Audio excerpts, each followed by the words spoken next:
Alors évidemment, on a tous ces bleus violacés, mauve, lavande, très lumineux, où on a l'impression qu'il y a présence de diodes, des diodes qui produisent la lumière noire.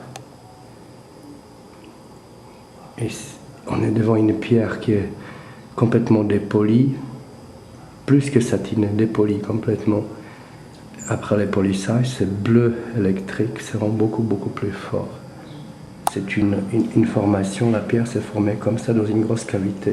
Il y avait une arrivée des eaux qui venaient par là, et cette vague naturelle. Donc on a une formation où il y a un intérêt géologique également. Et on voit toute l'épaisseur du dépôt jusqu'au fond. Donc le premier dépôt est généralement gris, ça c'est le fond. Et l'eau est venue ici, elle a déposé les couches successives comme ça jusqu'au plein remplissage de la cavité.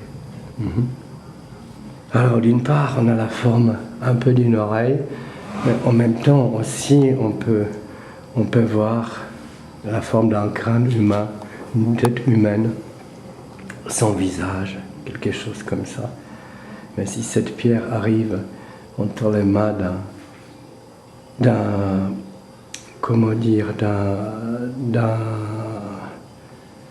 lapidaire. Non, c'est pas lapidaire. Il faudrait qu'elle aille entre les mains d'un garçon qui fait la glyptique. La glyptique, c'est un métier complètement différent.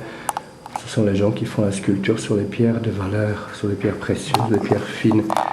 Et là, je pense à un atelier chinois qui pourrait travailler cette pierre-là.